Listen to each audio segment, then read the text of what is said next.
Bonjour, ici Viviane. J'aime bien être une accoucheuse de sens, de transformation et de mission de vie. Alors j'avais à cœur juste de vous partager peut-être deux textes de la Bible en rapport avec la prière et le jeûne.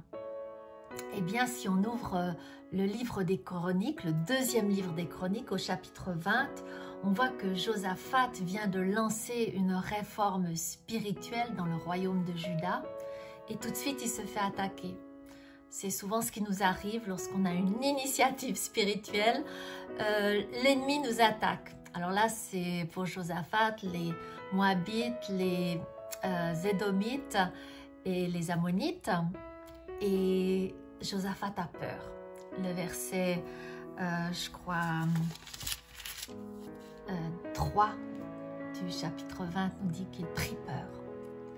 Et au lieu de se concentrer sur la peur, souvent ce que l'on fait quand on a peur, on ne dort pas, on réfléchit, ça tourne comme un petit vélo dans la tête et puis on se dit, on essaie d'élaborer des stratégies, on se fait du souci, on se dit mais je ne vais pas y arriver, je ne suis pas assez, il y en a trop, j'ai pas assez d'argent, j'ai pas assez de moyens pour faire face à ma peur.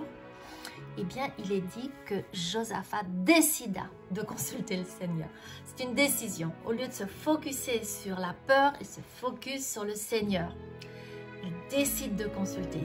Il décide d'entrer dans la prière, dans le dialogue, dans la conversation avec Dieu. Chaque fois que nous avons peur, prenons cette décision de changer de focus, de stopper tout ce qui est en relation avec la peur, toutes les pensées, toutes les stratégies qu'on peut mettre en place et de se focuser dans la prière sur le Seigneur.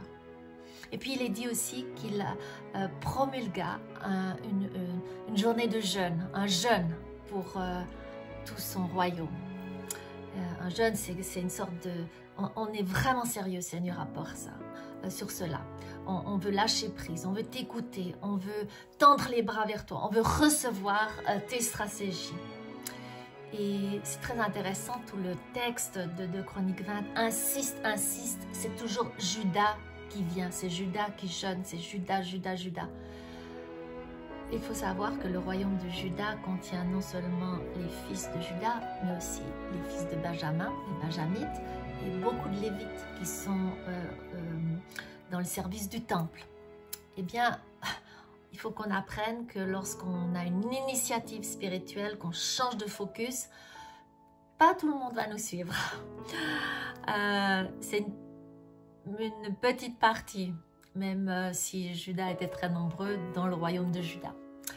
Voilà, donc Juda va suivre, va jeûner et Josaphat va recevoir la stratégie du Seigneur. Et le Seigneur va lui dire qu'il va se battre pour lui, qu'ils n'auront pas besoin de combattre et que le Seigneur va les délivrer.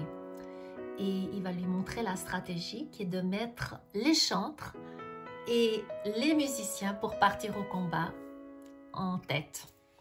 Et c'est ce que Josaphat va faire.